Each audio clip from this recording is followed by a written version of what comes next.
Session हम शुरू करते हैं बिना देरी ना किए। तो बेटा हमारा जो चैप्टर चल रहा था वो चल रहा था इल्तुतमिश।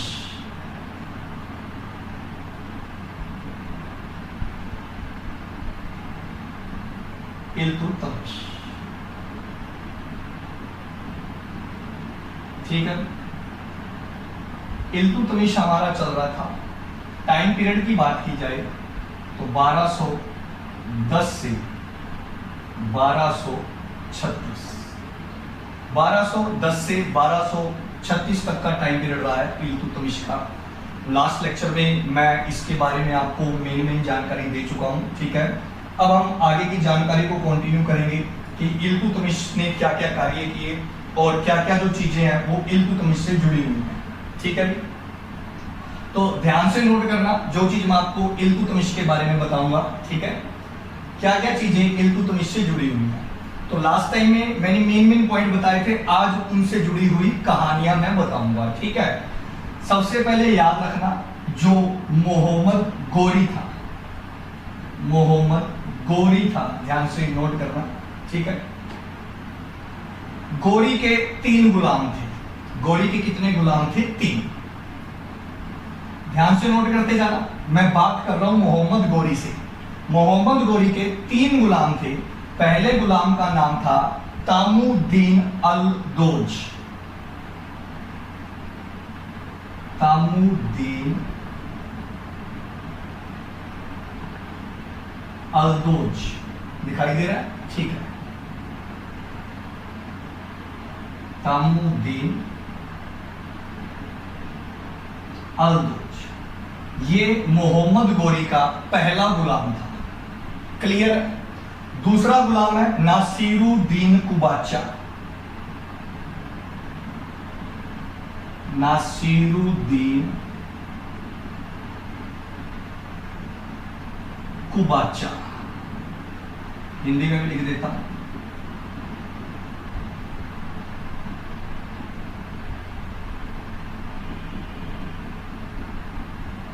ठीक है, दूसरा कौन है? नासिरुद्दीन कुबाचा। तीसरे गुलाम की बात करें तो तीसरा गुलाम था गोरी का कुतुबुद्दीन ऐबक, दिखाई दे रहा है, ठीक है। कुतुबुद्दीन ऐबक।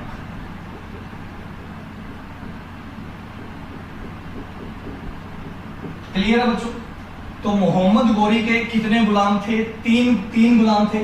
पहले गुलाम का नाम है तामुद्दीन अल-दोज, दूसरे गुलाम का नाम है नासिरुद्दीन कुबाचा और तीसरे गुलाम का नाम है कुतुबुद्दीन ऐबक। अब गोरी की डेथ के बाद गद्दी किसे मिली? गद्दी मिली कुतुबुद्दीन ऐबक को, क्लियर है। कुतुबुद्दीन ऐबक को गद्दी मिली गोरी की डेथ के बाद। फिर कुतुबुद्दीन ऐबक का बेटा बैठा आराम शाह, और आराम शाह के बाद गद्दी पर कौन आया? इल्तुतमिश आया। यानी कि दिल्ली की गद्दी पर किसका कब्जा हो गया? कुतुबुद्दीन ऐबक के परिवार का कब्जा हो गया। अब गोरी के 2 गुलाम और थे, एक था तामुद्दीन अल-दोज और एक कौन था? नासिरुद्दीन। तो यहां पर ध्यान से नोट करना, जो तामुद्दीन अल-दोज था, जो तामुद्दीन अल-दोज कुतुबुद्दीन ऐबक का ससुर था। जे पंजाबी च गल करिए 84 का कीड़ा कुतुबुद्दीन ऐबक का कौन? तामुद्दीन अल-दोज, क्लियर है यहां तक। यानी कि तामुद्दीन अल-दोज की बेटी का विवाह, मैरिज किसके साथ हुई थी? कुतुबुद्दीन ऐबक के साथ। यानी कि ये ससुर है और ये दामाद है, क्लियर। नासिरुद्दीन कुबाचा, ध्यान से नोट करना, नासिरुद्दीन कुबाचा कुतुबुद्दीन ऐबक का जीजा था, जीजा। नासिरुद्दीन कुबाचा किसका जीजा था? कुतुबुद्दीन ऐबक का। कहानी थोड़ी सी उलझी हुई है, ध्यान से नोट कर लेना। फिर रिपीट कर देता हूं, गोरी के 3 गुलाम थे, गद्दी पर कब्जा कर लिया कुतुबुद्दीन ऐबक ने, लेकिन तीनों गुलामों की आपस में रिश्तेदारी थी। क्या रिश्तेदारी थी? तामुद्दीन अल-दोज ससुर था कुतुबुद्दीन ऐबक का और नासिरुद्दीन कुबाचा जीजा था कुतुबुद्दीन ऐबक का। ऐबक की डेथ हो गई, उसका बेटा आराम शाह गद्दी पर बैठा और आराम शाह के बाद इल्तुतमिश गद्दी पर बैठा। तो यहां तक क्लियर होगा। एक बार आप कमेंट करके बता दो कि सर यस क्लियर है, हमें इनके रिलेशन क्लियर है, ठीक है, ताकि मैं कहानी को आगे बढ़ाऊं, क्योंकि सारी कहानी रिलेशंस के ऊपर ही टिकी हुई है। तो मैं आपके कमेंट पढ़ लेता हूं, ठीक है। तो एक बार आप कमेंट करके बता दो।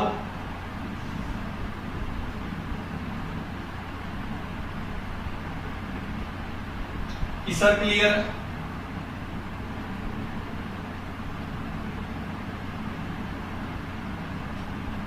ठीक है, क्योंकि इस रिलेशन के ऊपर ही सारी कहानी टिकी हुई है। तो प्लीज जल्दी कमेंट कर दो। हाँ भी बड़ा भी लिख देंगे, कोई नहीं बेटा, बड़ा लिख देते हैं थोड़ा सा। रमनदीप क्लियर है, अवतार सिंह क्लियर, बाकी स्टूडेंट्स भी एक बार मैसेज करके बता दो क्लियर है। गुरमीत सिंह रिपीट कर दो, कर देता हूं बेटा, रिपीट कर देता हूं, ठीक है। तो क्लियर है, प्लीज रिपीट, ठीक है। तो कुछ बच्चों ने कहा है रिपीट कर दो, मैं एक बार रिपीट कर रहा हूं फिर से। ध्यान से कहानी को समझना और ध्यान से कहानी को सुनना। क्या कहानी है? मोहम्मद गोरी के 3 गुलाम थे। पहला गुलाम कुतुबुद्दीन ऐबक, दूसरा तामुद्दीन अल्दोज और तीसरा नासिरुद्दीन कुबाचा। क्लियर है? तीनों गुलाम आपस में रिश्तेदार थे। गद्दी किसको मिली? कुतुबुद्दीन ऐबक को मिली। कुतुबुद्दीन ऐबक का ससुर था तामुद्दीन अल्दोज और कुतुबुद्दीन ऐबक का जीजा था नासिरुद्दीन कुबाचा। तो आशा करता हूं यहां तक क्लियर होगा। तो ये जीजा है, ये ससुर है।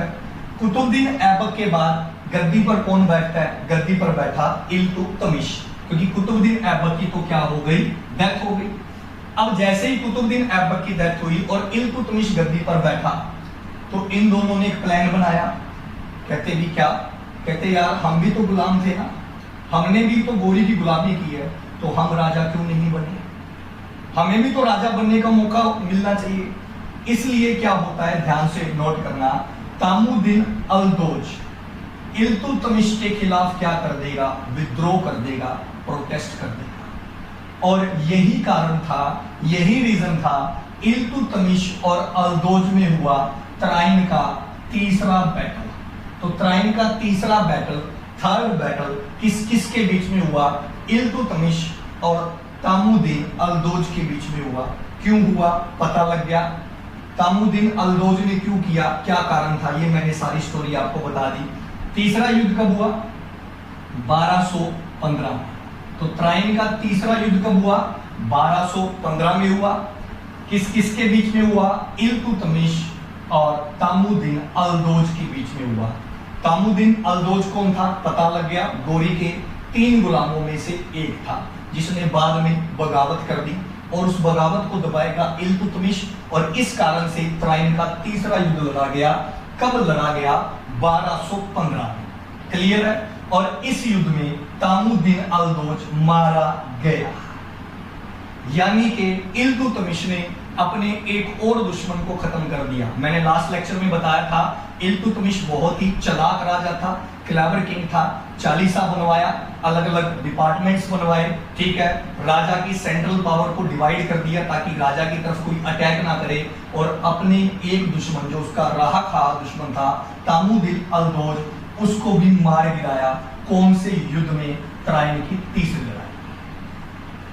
अब बचा कौन? अब बचा नासिरुद्दीन कुबाचा, ठीक है।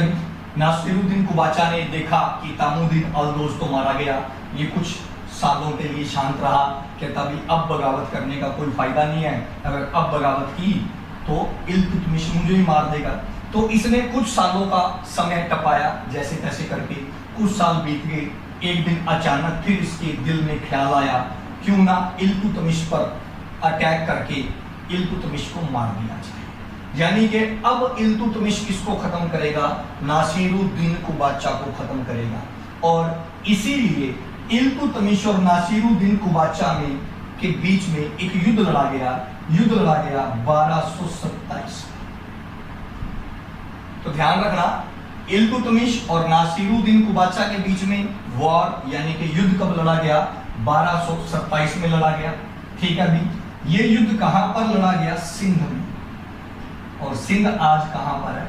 सिंध आज है पाकिस्तान। सिंध आज है पाकिस्तान। क्लियर? ठीक है, सिंध कहां पर है? पाकिस्तान में। इस युद्ध में नासिरुद्दीन कुबाचा बुरी तरह से हार जाता है। इतनी बुरी तरह से हारता है कि इसको गिल्टी महसूस होती है। गिल्टी समझ गए? ठीक है, और ये कर लेता है सुसाइड यानी कि आत्महत्या। इतनी बुरी तरह से ये हारा था। इस तरह से इल्तुतमिश के सारे दुश्मन क्या हो गए? खत्म। क्लियर है? तो आशा करता हूं यहां तक क्लियर होगा। किस किस को क्लियर है यहां तक? 2 युद्ध और 3 गुलाम एक बार कमेंट करके बता दो, फिर मैं आगे बढ़ता हूं। तो प्लीज कमेंट करके बता दो, फिर मैं आगे बढ़ता हूं। और थोड़ा बड़ा भी लिखेंगे, टेंशन ना करो। ये कई बार व्हाइट बोर्ड पे जगह उतनी होती है, इसलिए मेरे को छोटा लिखना पड़ता है। तो एक बार कमेंट करके बता दो क्लियर है?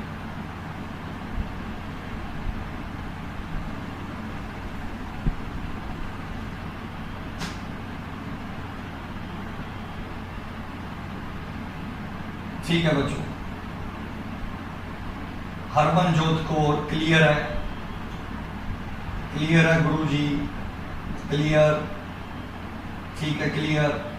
पाकिस्तान सिंध, ठीक है, हाँ पाकिस्तान सिंध क्लियर है, क्लियर है, क्लियर है। ठीक है, एक आधा स्टूडेंट है जिसे क्लियर नहीं हुआ, टेंशन ना लो, लेक्चर को बाद में रिपीट करके देख लेना। ठीक है, आगे बात समझ में, कोई टेंशन लेने की जरूरत नहीं है, आराम से हिस्ट्री को पढ़ते जाओ। कुछ बच्चे बाद में कमेंट करते हैं कि सर ऐसा नहीं, ऐसा था, ऐसा नहीं, ऐसा था। बिल्कुल बच्चों, मैं आपको बता दूं कि जब आप हिस्ट्री की किताबें उठाओगे तो एक राजा की कई कहानियां मिलेंगी। मैं ये भी नहीं कहता कि मैं हर जगह सही हूं और आप हर जगह गलत हो। आपने जो पढ़ा होगा वो अच्छा पढ़ा होगा और सही पढ़ा होगा, पर याद रखना मैं वो ही करवा रहा हूं जो एनसीईआरटी में लिखा है और आपके एग्जाम में आएगा। अगर आप 10 किताबें पढ़ोगे तो 10 किताबें अलग अलग राजाओं के बारे में अलग अलग बोलेगी। एक ही राजा के बारे में 10 अलग अलग कहानियां मिल जाएंगी। समझ में आ गई बात? इसलिए आपने फालतू चक्करों में नहीं पढ़ना कि वो किताब क्या कह रही है, वो नोट्स क्या कह रही है। ध्यान रखना, मैं वही करवा रहा हूं जो एनसीईआरटी में लिखा है। अपना जो सिलेबस होता है वो एनसीईआरटी के अकॉर्डिंग होता है। इसलिए इतिहास में ऐसी कंट्रोवर्सी बनी रहती है। पिछले 8 सालों से मैं पढ़ा रहा हूं और ऐसी कंट्रोवर्सी हमेशा बनी रहती है। ऐसे बच्चों के मैसेज हमेशा आते रहते हैं। फिर मैं उन्हें एक ही बात समझाता हूं कि बेटा अलग अलग राइटर पढ़ोगे तो अलग अलग लिखा मिलेगा। आप भी अपनी जगह सही हो, मैं भी मेरी जगह सही हूं, लेकिन हमने वही पढ़ना है जो पेपरों में आएगा। तो मैं वही पढ़ा रहा हूं जो पेपरों में आएगा, इसके अलावा कुछ नहीं। ठीक है, कई बच्चों को कई बार समझ नहीं आता, रिपीट करके देख लो यार, वीडियो आपके पास है। फिर भी आगे बढ़ते हैं, अब भी आगे बढ़ेंगे। ठीक है, तो यहां तक आशा करता हूं क्लियर हो गया। अब मैंने आपको बताया था कि जो कुतुबुद्दीन ऐबक था वो अपनी कैपिटल कहां ले गया था?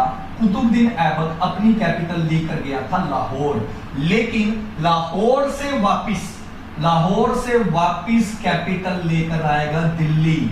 कौन लेकर आएगा? इल्तुतमिश।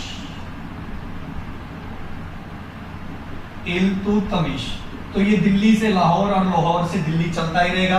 और इल्तुतमिश फिर से कैपिटल कहां ले आता है? फिर से कैपिटल ले आता है दिल्ली ले आया। ठीक है, क्लियर? अब आगे बढ़ते हैं।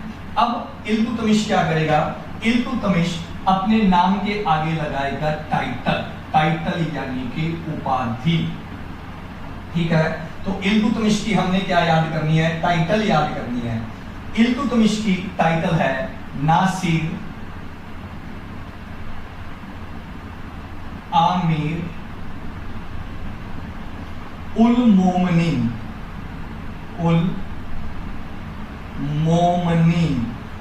हिंदी में भी लिख देता हूं, नासिर आमिर उल मोमनी। क्लियर? नासिर आमिर उल मोमिनीन ये टाइटल था, ये उपाधि थी किसकी? इल्तुतमिश। कभी एग्जाम में पूछ ले नासिर आमिर उल मोमिनीन किसकी उपाधि थी, किसका टाइटल था, इल्तुतमिश का टाइटल था। ठीक है, इस उपाधि को लेकर भी कंट्रोवर्सी आ जाएगी अगर आप अलग अलग किताबें पढ़ोगे। कहीं पर थोड़ा सा नाम चेंज करके दिया होगा, कहीं पर घुमा कर दिया होगा, इसलिए इतनी टेंशन नहीं लेनी। बिल्कुल आपको मैं जस्टिफाई करके पूरी मैं 10-12 किताबें उठाता हूँ और उनका निचोड़ निकाल कर फिर मैं आपके सामने आता हूँ। ठीक है, तो टेंशन नहीं लेनी। कई बार हो सकता है मेरे से भी गलती हो ही जाती है, मैं कोई शक्तिमान तो हूँ नहीं। अब आगे बढ़ते हैं। ठीक है, अब ध्यान से सुनना। अब इल्तुतमिश भारत में जारी करेगा 2 तरह के कॉइन, जिन्हें बोला गया अरबी कॉइन, यानी कि अरबी सिक्के। ये 2 तरह के कॉइन शुरू किए थे इल्तुतमिश ने। एक शुरू किया टका,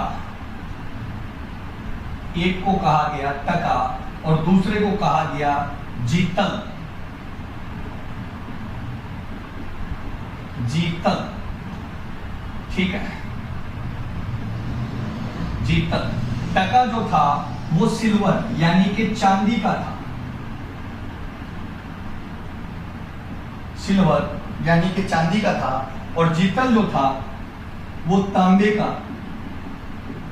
यानी कि कॉपर का था। क्लियर है? तो ये 2 तरह के जो है सिक्के शुरू किए इल्तुतमिश ने। एक टका जो चांदी का था, और जीतल जो था वो कॉपर यानी कि तांबे का था। अब आगे बढ़ते हैं और इसके बाद इल्तुतमिश के आगे की बातें कुछ करेंगे।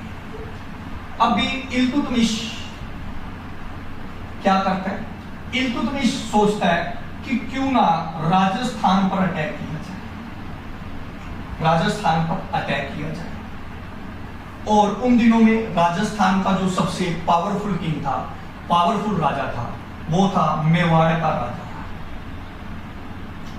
मेवाड़ का राजा चैतर सिंह। चैतर सिंह, ठीक है, मैं यहां लिख देता हूं। उन दिनों में मेवाड़ का राजा था चैतर सिंह। मैं फिर से बता रहा हूं, इल्तुतमिश को यह लगा कि अब हमें अपनी सत्ता यानी कि अपनी जो आप ये कह सकते हो कि पावर या अपना साम्राज्य, उसको क्या करना चाहिए, उसको इंक्रीज करना चाहिए। ये सोचा इल्तुतमिश ने।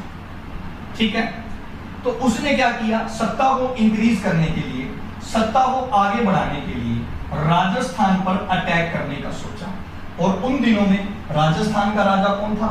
राजस्थान का राजा था चैतर सिंह। अब कहानी को ध्यान से सुनना। तो इल्तुतमिश ने 26 बार 26 बार मेवाड़ के राजा चैतर सिंह पर अटैक किया था। कितनी बार किया था? 26 बार किया था। और बेटा याद रखना, 26 की 26 बार चैतर सिंह जीता था और इल्तुतमिश की हार हुई थी। तो 26 बार हारा था इल्तुतमिश। 26 बार किससे हारा था? चैतर सिंह से हारा था। मेवाड़ के राजा हमेशा से पावरफुल रहे हैं, राजपूत राजा, कभी हार नहीं मानी। कभी मौका लगा तो मेवाड़ की हिस्ट्री आपको जरूर पढ़ाऊंगा, बड़ा ही स्वर्णिम इतिहास है मेवाड़ का। तो चैतर सिंह ने इल्तुतमिश को कितनी बार हराया था? चैतर सिंह ने इल्तुतमिश को 26 बार हराया था। उसके बाद इल्तुतमिश ने कभी नहीं सोचा कि मैं कहां पर अटैक करूं, मेवाड़ पर अटैक करूं। ठीक है, तो भूल गया और उल्टा कोई सोच भी लेता कि मेवाड़ पर अटैक करे तो इल्तुतमिश कहता भाई जहां मर्जी अटैक कर लेना, मेवाड़ पर अटैक ना करना। 26 बार मेवाड़ वालों ने मेरे को चपेड़े मारे हैं, इसलिए कोशिश भी ना करना। क्लियर है? अब ध्यान से सुनना, इल्तुतमिश की औलाद यानी कि संतानों की बात करें तो भी राजा महाराजाओं के वैसे तो बहुत सारे विवाह होते थे, बहुत सारी मैरिज हुआ करती थी। ठीक है, लेकिन इल्तुतमिश की मेन संतानों की बात करेंगे। संतानें यानी कि चाइल्ड, बच्चे, जिनमें पहला बच्चा है रुकनुद्दीन फिरोज शाह।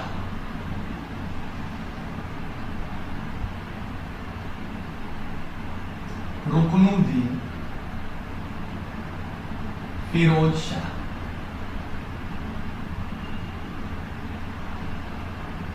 रुकनुद्दीन फिरोज शाह। उसके बाद नासिरुद्दीन महमूद, नासिरुद्दीन महमूद, नासिरुद्दीन महमूद। उसके बाद बहराम शाह,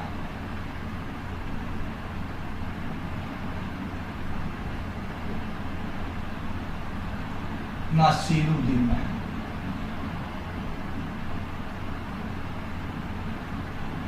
फिर बहराम शाह, और उसके बाद एक बेटी रजिया सुल्तान।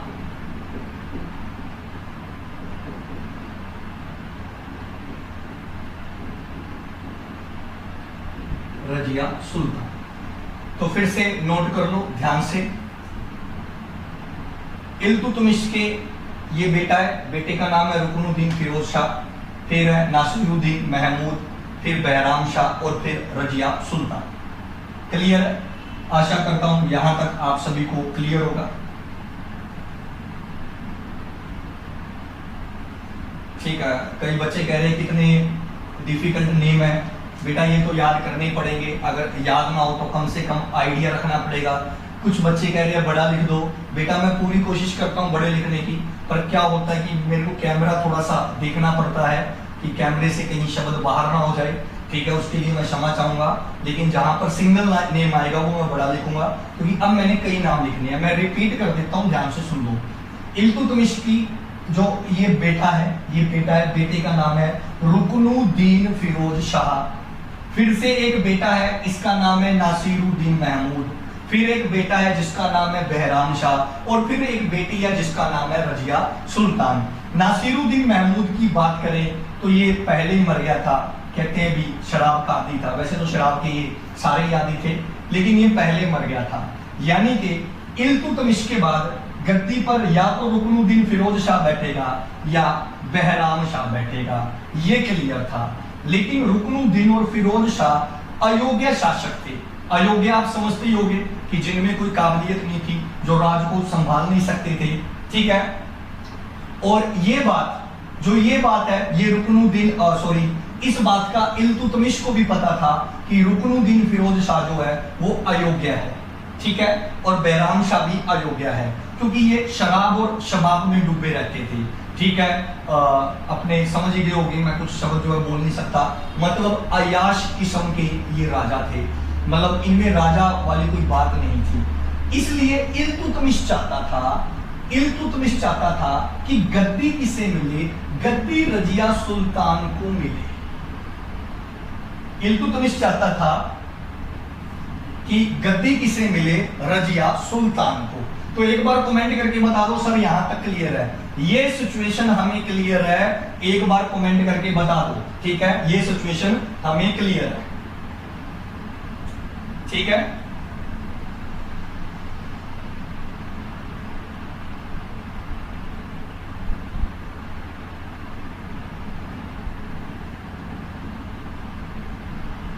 एक बार ये सिचुएशन क्लियर है यहां तक बता दो।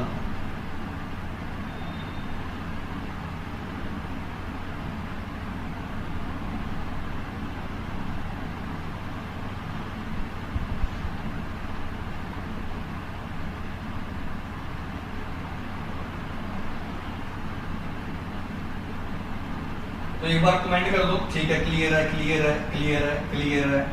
ठीक है बच्चों, आपके मैसेज आ रहे हैं, लगभग क्लियर है। कुछ बच्चों ने मैसेज किया है, क्योंकि मैं थोड़े मैसेज कम पढ़ता हूँ, कुछ बच्चों ने मैसेज किया है कि सर हम नोट्स नहीं बना पाते। तो बच्चों ध्यान से मेरी बात सुन लो, जब भी मैं हिस्ट्री पढ़ा रहा हूँ या ज्योग्राफी पढ़ा रहा हूँ या पॉलिटी पढ़ा रहा हूँ या इकोनॉमिक्स पढ़ा रहा हूँ, जीके का कोई भी सब्जेक्ट पढ़ा रहा हूँ, आपने मेरी ऑनलाइन क्लास में नोट्स नहीं बनाने, आपने सिर्फ और सिर्फ मेरे द्वारा बताई गई क्या सुननी है कहानी, पहले आपने उस बात को दिमाग में फिट करना है। 1 घंटे के लिए या 45-50 मिनट के लिए कॉपी साइड में रख दो, पढ़ने का तरीका बता रहा हूँ। ठीक है, तो आपको बेस क्लियर होगा, कहानी फिट होगी। उसके बाद सेकंड टाइम आप क्या करो, वीडियो को फिर से आप ओपन करो और वीडियो को देखो और फिर आप नोट्स बनाओ, आपको अब पूरा क्लियर हो जाएगा। और तीसरी बार वो नोट्स पढ़ लो, आपका चैप्टर क्लियर। ठीक है, ये मेरी आपसे गारंटी है। इसी बीच में आपको एक चीज और बता दूं, ठीक है, कि गिल मेंटोर की जो ऐप है उस पर एक बैच लॉन्च कर रहे हैं स्पेशल सीडीएस का। सीडीएस यानी कि कंबाइंड डिफेंस सर्विस, जिसमें जीके आता है और इंग्लिश आती है और मैथ आता है। अगर आप सीडीएस में ओटीए को अप्लाई करोगे, ऑफिसर ट्रेनिंग एकेडमी को, तो मैथ नहीं आएगा। इसका एक स्पेशल बैच लॉन्च कर रहे हैं, ठीक है। इसमें आपको A to Z जो है चीज कवर करवाई जाएगी, ठीक है। तो इसकी आप ज्यादा से ज्यादा जानकारी के लिए जो है वो गिल ऐप पर जा सकते हो या गिल सर से कॉन्टेक्ट कर सकते हो, ठीक है। तो वो बीच में मैंने आपको बताया एक नया बैच लॉन्च हो रहा है सीडीएस का। सीडीएस को अप्लाई कर सकते हैं जिनकी एज 18 से 25 के बीच में है। एनी ग्रेजुएट इसको अप्लाई कर सकता है, ठीक है। और आपने साथ साथ नोट्स नहीं बनाने, याद रखना, आपने सिर्फ कहानी सुननी है, ठीक है, टेंशन नहीं लेनी। और जो मेरे नोट्स है वो आपको गिल मेंटोर के जो टेलीग्राम ग्रुप है उस पर मिल जाएंगे। पिछले जितने भी लेक्चर है उन सब के मैंने जो नोट्स है वो गिल मेंटोर के टेलीग्राम ग्रुप पर डाल दिए, तो प्लीज आप वहां से देख सकते हो। अब आगे बढ़ते हैं। इल्तुतमिश रजिया सुल्तान को क्या बनाना चाहता था? अगला राजा। नासिरुद्दीन महमूद तो मर ही गया। तो यहां पर ध्यान से नोट करना, इल्तुतमिश, मैं यहां लिख देता हूं। तो इल्तुतमिश पर प्रेशर बनाया जाता है, दबाव बनाया जाता है कि रुकनुद्दीन फिरोज शाह को अगला राजा बनाया जाए। तो ये दबाव कौन बनाता है? इल्तुतमिश पर ये दबाव बनाता है चालीसा।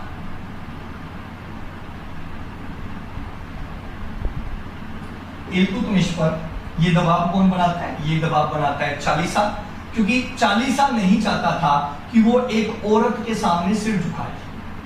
चालीसा मैंने लास्ट लेक्चर में बताया था कौन था। राजा के बाद अगर सबसे ज्यादा पावर थी तो किसके पास थी? चालीसा के पास। और कौन नहीं चाहता था? यहां पर एक औरत आएगी, शाह तुर्का। शाह तुर्का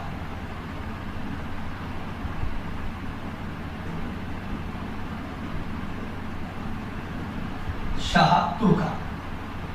रियल में जो रुकनुद्दीन फिरोज शाह था ये शाह तुर्कान का बेटा था। मतलब पुराने जमाने में क्या रानियां ज्यादा हुआ करती थी, समझ में आ गई बात? ये अलग अलग रानियों के बच्चे हैं। तो इल्तुतमिश पर सबसे ज्यादा किसका प्रभाव था? शाह तुर्कान का। ये रियल में रानी नहीं थी, आप समझ गए होंगे, मैं कुछ कह नहीं सकता, कुछ शब्द ऐसे होते हैं। ये रियल में रानी नहीं थी। शाह तुर्कान का रिलेशन इल्तुतमिश से था। शाह तुर्कान और इल्तुतमिश की संतान औलाद कौन थी? रुकनुद्दीन फिरोज शाह। तो शाह तुर्कान ने भी प्रेशर बनाया इल्तुतमिश पर कि तू अगला राजा किसे अनाउंस कर? रुकनुद्दीन फिरोज शाह। तो शाह तुर्कान के कहने पर, चालीसा के कहने पर, उस समय के जो अमीर तुर्क सरदार थे उनके कहने पर, कुल मिलाकर देखा जाए तो सारे मंत्री मिनिस्टर जितने भी थे सबका प्रेशर इल्तुतमिश के ऊपर आ गया कि तू लड़की को अगला वारिस नहीं बनाएगा, क्योंकि वो लड़की के सामने सिर नहीं झुका सकता। और इल्तुतमिश इनकी हरकतों को जानता था, इसीलिए इल्तुतमिश ने अपनी कब्र खुद खोदी। अरे भाई, राजा इतिहास में एक ही राजा हुआ जिसने अपनी कब्र खुद खोदी। अब ये प्रश्न भी आता है कि अपनी कब्र खुद किसने खोदी? इल्तुतमिश ने खोदी। क्यों खोदी? क्योंकि उसे पता है कि उसके बच्चे निकम्मे हैं। लेकिन इल्तुतमिश पर दबाव इतना था, इसी दबाव में आकर इल्तुतमिश ने सत्ता दे दी रुकनुद्दीन फिरोज शाह को, और इल्तुतमिश की डेथ होती है 1236। तो 1236 में इल्तुतमिश की क्या हो जाती है? डेथ। और दबाव के कारण इल्तुतमिश सत्ता दे देता है रुकनुद्दीन फिरोज शाह। तो आशा करता हूं यहां तक आप सभी को क्लियर हो। अब आगे बढ़ते हैं और आगे की कहानी को देखते हैं कि नेक्स्ट कहानी क्या है। राजा बना रुकनुद्दीन फिरोज शाह, ठीक है, मैं शॉर्ट में लिख रहा हूं RDFS। रुकनुद्दीन फिरोज शाह अगला राजा बना 1236 से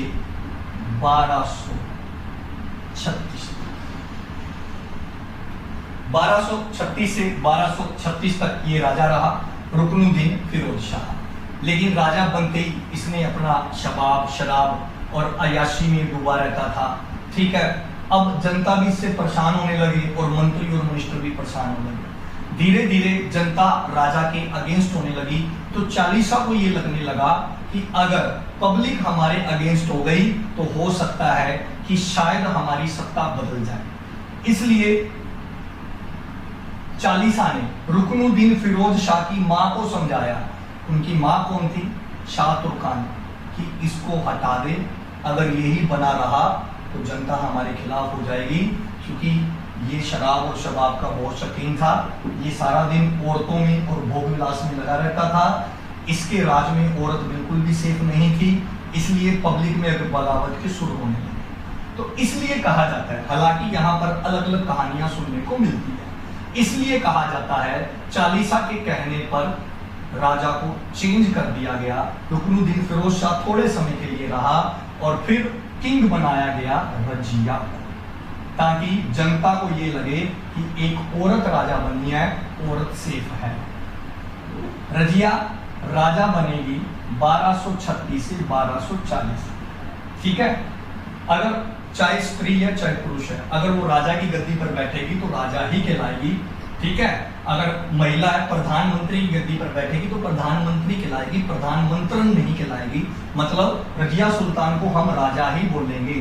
तो रजिया का राज कब से कब तक रहा? 1236 से 1240 तक। फर्स्ट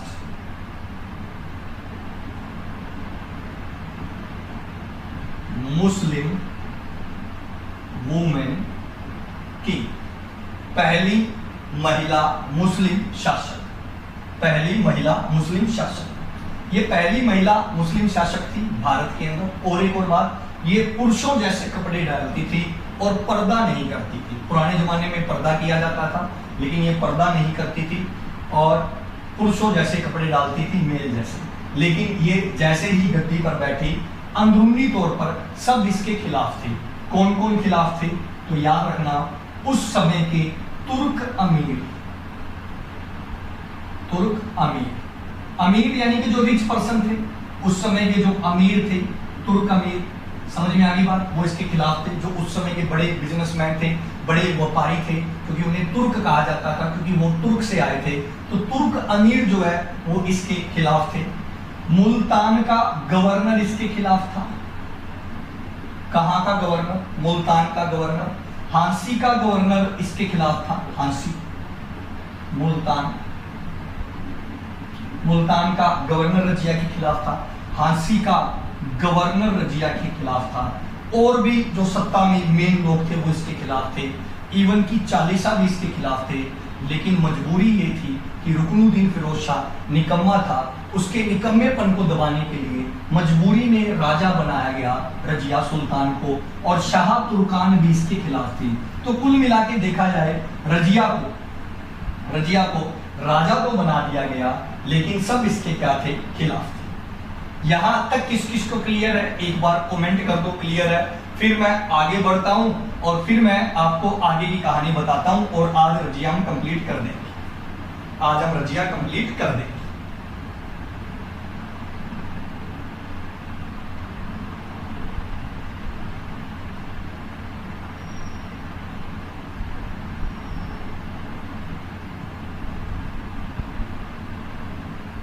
तो एक बार कमेंट कर दो।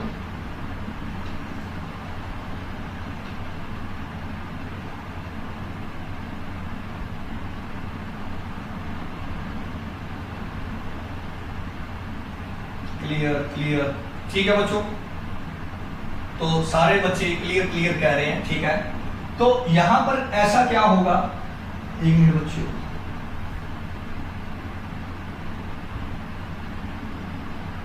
अमृतपाल सिंह कहते जी 1236 में रजिया ने फिरोज शाह को मार दिया था। अरे भाई, मैं कैसे कैसे आपको समझाऊं कि अगर आप हिस्ट्री की अलग अलग किताबें पढ़ोगे, अभी तो आधे घंटे का भाषण दे के आता हूं यार, हिस्ट्री की अलग अलग किताबें पढ़ोगे तो उसमें कहीं लिखा होगा कि रजिया ने मार दिया, कहीं लिखा होगा कि उसने हटा दिया। अभी तो मैंने इतना लंबा लेक्चर दिया है, ठीक है। तो मैंने अभी तो आपको बताया कि अलग अलग किताबें अलग अलग बोलती है। कुछ किताबें ये कहती है कि रजिया ने फिरोज शाह को मार दिया, कुछ किताबें ये कहती है कि उसे हटा दिया गया।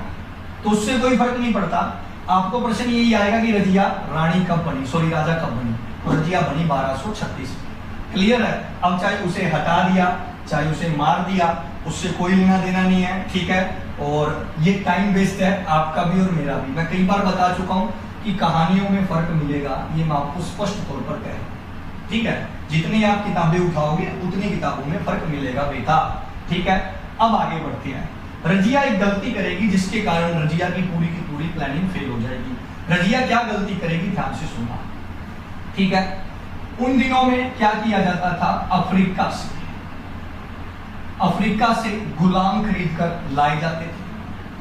तो इसी प्रकार से अफ्रीका से एक गुलाम खरीद कर लाया गया और उस गुलाम का नाम था याकूत। अब कहानी को ध्यान से सुन लेना, अपनी अपनी कहानियां मत बताने लग जाना कि ऐसा है वैसा है, ठीक है, आपने पढ़ा होगा, लेकिन मैं वही बताऊंगा जो एग्जाम के पॉइंट ऑफ व्यू से, ठीक है।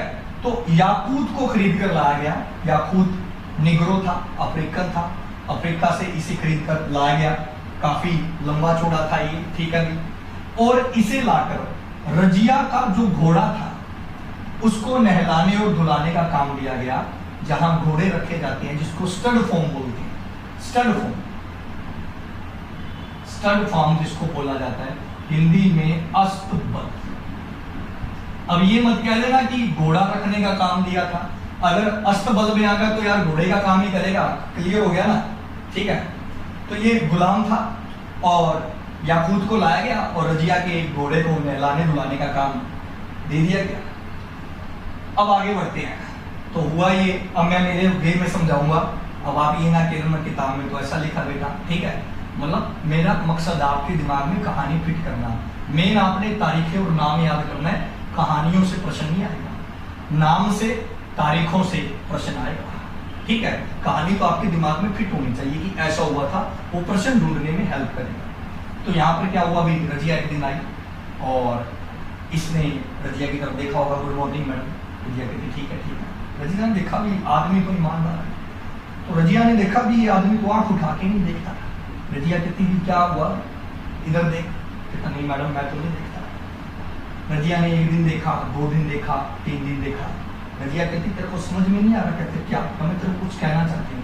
कहते बोलो मैडम। रजिया कहती आई लव यू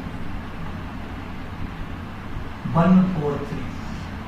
कहने का मतलब यार रजिया और याकूत के प्रेम संबंध बन गए थे, अफेयर हो गया था याकूत में और रजिया में।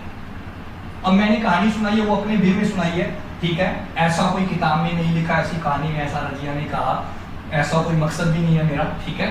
मतलब मेरा समझाना मकसद है, इनका अफेयर हो गया था। अब इनकी लव स्टोरी चल पड़ी, ठीक है। आगे बात समझे। निम्मी निम्मी खड़ी दामी बरसेंदा, दोनों खुश चाय वाय पी रहे हैं अपनी। एक दिन रजिया ने कहा भाई आ कहीं पर आप बैठते हैं, चाय कॉफी पीते हैं। याकूत भी कहता चलो। दोनों चाय कॉफी पी रहे थे, एंजॉय कर रहे थे, ठीक है। एक कॉफी का कप लिया हुआ, 2 पाइपें लगाई हुई, इतने में रेड पड़ गई। आगे जो आपको की करिए कहने का भाव, इस सारे मामले का पता लग गया रजिया के सौतेले भाई बहराम शाह। बहराम शाह को पता लग गया कि रजिया का संबंध याकूत से है। ये दोनों पकड़े गए। कहता हाँ भी जो आपको अच्छा की करिए। कहता याकूत कहता कुछ नहीं आता, अंकल जी मेरी बहन है। अरे कहता तू का वो गोरी बहन कैसे हो सकते हैं, किसको चला रहा है। तो बहराम शाह को पता लग गया मामले का सारा। बहराम शाह ने रजिया को समझाया, देख जो ये याकूत है ये गुलाम है, इससे अफेयर तू ना कर, कल को भांजे भी पता नहीं कैसे होंगे, ठीक है ना, तो इसका पीछा छोड़। लेकिन सुना होगा प्यार अंधा होता है, और मैंने तो इस कहानी के बाद बिल्कुल ही पता लग गया कि प्यार अंधा ही होता है।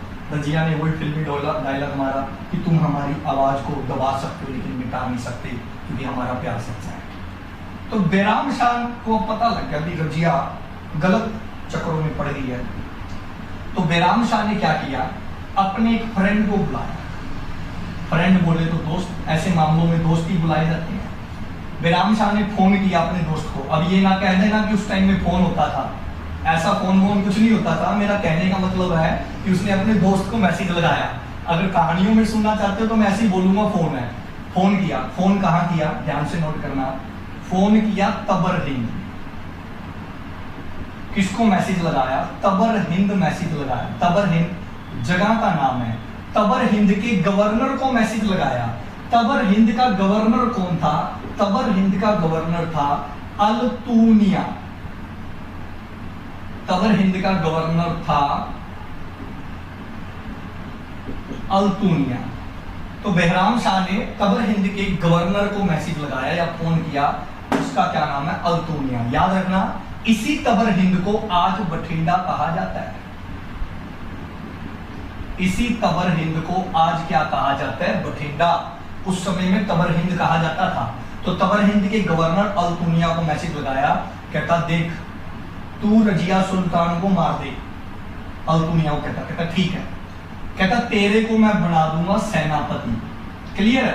क्योंकि देख रजिया मरेगी, रजिया मरते ही मैं राजा बन जाऊंगा। बैराम शाह ने उसको कहा कि रजिया मरेगी, रजिया मरते ही मैं राजा बन जाऊंगा और मैं तेरे को क्या बना दूंगा? मैं तेरे को बना दूंगा, क्लियर है, क्या बना दूंगा? सेनापति। अल्तूनिया कहता ठीक है भाई, अब गवर्नर हूं और फिर क्या बन जाऊंगा? सेनापति बन जाऊंगा। आगे बात समझ में? तो वो कहता भी सेनापति बन जाऊंगा, इससे बढ़िया क्या बात है। अब क्या होता है? अल्तूनिया पीछे लग जाता है रजिया की भी, इस बार कहीं भी नहीं तपा लेगी। इस बार फिर मुलाकात चल रही होती है रजिया की और अल्तूनिया की।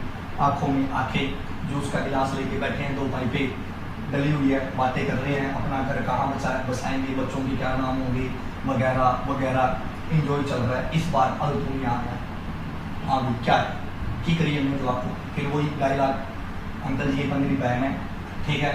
अब अल्तूनिया क्या करता है? रजिया को मारने लग जाता है। तो रजिया एक गेम खेलती है। रजिया अल्तूनिया से पूछती है कि अल्तूनिया अपनी बात बता कि तेरी और मेरी क्या दुश्मनी है? अल्तूनिया कहता कोई दुश्मनी नहीं है। फिर रजिया कहती तू मेरे को मारना क्यों चाहता है? तो अल्तूनिया कहता देख तेरे को मारूंगा तो तेरा भाई क्या बन जाएगा? राजा। और तेरे भाई ने मेरे को कहा है राजा बनते ही तेरे को सेनापति बना दूंगा। तो रजिया कहती रे पागल है तू, मेरे को मारेगा? रजिया कहती अल्तूनिया से, ध्यान से सुनना, रजिया कहती अल्तूनिया से तू मेरे से ही शादी कर ले, राजा बन जाएगा। रजिया गेम खेल गई, याकूत मुंह देखते रहेगा, नहीं याकूत को तो मिल गया प्यार में धोखा, ठीक है, नहीं जानी झूठी है, चुट्ठी निकली झूठा तेरा प्यार पूरे। बात आगे समझ में? और इस प्रकार से अल्तूनिया से मैरिज होगी किसकी? रजिया की। और रजिया मैरिज करवाकर कहां आ गई? रजिया मैरिज करवाकर आ गई बठिंडा। तो अब पता लगा कि बठिंडा के किले का क्या रिलेशन है रजिया से। एक प्रकार से रजिया मैरिज करवाकर बठिंडा आई थी, बठिंडा के गवर्नर से, और धोखा किसको दिया था? धोखा याकूत को दिया था। क्लियर है? तो यहां तक किस किस को क्लियर है? एक बार कमेंट डाल दो कि सर क्लियर है। ठीक है, किस किस को क्लियर है यहां तक? एक बार कमेंट कर दो।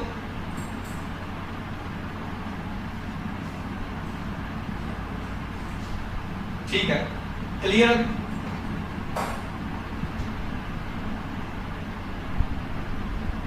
क्लियर है, क्लियर है वरिंदर जोशी, ओके। बाकी बच्चे भी धड़ाधड़ मैसेज कर दो ताकि मैं इस चैप्टर को कवर करूं। क्लियर है, clear clear clear clear, all clear, ठीक है। तो मोस्टली बच्चों को क्लियर है। तो रजिया अब मैरिज करवाकर कहां आ गई? बठिंडा। रजिया, एक मिनट में मैसेज देख लूं बच्चों। क्लियर क्लियर, ठीक है, क्लियर है। रजिया मैरिज करके बठिंडा आ गई। उधर दिल्ली की गद्दी क्या हो गई? दिल्ली की गद्दी खाली होगी। दिल्ली की गद्दी पर तो कोई नहीं है, तो दिल्ली की गद्दी पर कौन बैठ गया? दिल्ली की गद्दी पर बैठ गया बहराम शाह। कब्जा किसने कर लिया? बहराम शाह ने, क्योंकि इनडायरेक्ट तो चालीसा वगैरह सब किसके अगेंस्ट थे? रजिया के। और बहराम शाह गद्दी पर बैठ गया। रजिया कहां पर है? रजिया बठिंडा में है। बहराम शाह ने क्या किया? दिल्ली से सेना भेज दी और बठिंडे के किले को चारों तरफ से घेर लिया। चारों तरफ से घेर लिया। यह घेरा कितने महीने तक रहा? 6 महीने तक रहा, 6 मंथ तक रहा। इसीलिए तो कहा जाता है ना कि रजिया सुल्तान को इस किले में कैद रखा गया था। तो वो कैद इसी तरह से रखा गया था। रजिया सुल्तान 6 महीने अंदर रही इस किले के। जो बठिंडा वाले बच्चे हैं वो देख के आना किले को अच्छी तरह से, मेरा तो अच्छी तरह से अंदर से देखा हुआ है, कुछ रूम्स भी देखे हुए इसके अंदर से, तो काफी हेरिटेज ये जो किला है, ठीक है। तो रजिया 6 महीने अंदर कैद रहती है। अब रजिया और अल्तुनिया चाहते हैं कि कैसे ना कैसे किले को तोड़कर कैसे पहुंचा जाए, दिल्ली पहुंचा जाए और सत्ता को संभाला जाए। इसीलिए कहा जाता है कि रजिया सुल्तान ने किले की दीवार से छलांग लगा दी थी। आज भी उस दीवार के वहां बोर्ड लगा हुआ है कि रजिया सुल्तान ने यहाँ से छलांग लगाई थी। तो रजिया सुल्तान यहाँ से छलांग लगाकर फरार हो जाती है दिल्ली की तरफ। और जब दिल्ली की तरफ फरार होती है, वो दिल्ली पहुंचना चाहती है रजिया, तो कहते हैं कि रास्ते में एक जगह आती है हरियाणा में कैथल। कैथल जगह आती है, कब की बात है, 1240 की बात है। हरियाणा में कैथल जगह है, ठीक है। आपने सुना होगा कुरुक्षेत्र कैथल या जींद नरवाना कुरुक्षेत्र कैथल, ये वाली बेल्ट है, ये सारी वाली। 1240 में कैथल नाम की जगह पर कहा जाता है कि रजिया और अल्तुनिया को मार दिया गया। अब यहां पर भी नोट करना, कुछ किताबों में तो ये लिखा है कि कैथल में रजिया और अल्तुनिया को डाकुओं ने मारा था। कुछ किताबों में ये लिखा है कि डाकुओं ने मार दिया, और कुछ किताबों में ये लिखा है कि बहराम शाह ने मरवा दिया। यानी कि कंक्लूजन ये निकलता है कि रजिया 1240 में कैथल में मर गई, ठीक है। तो कुछ किताबें कहती है इसने मरवाया डाकुओं ने, कुछ किताबें कहती है कि उसके भाई ने मरवाया, लेकिन कंक्लूजन ये है कि 1240 में रजिया की डेथ हो जाती है। कहां पर? कैथल में। तो ये थी भारत की पहली महिला मुस्लिम शासक रजिया सुल्तान। तो अब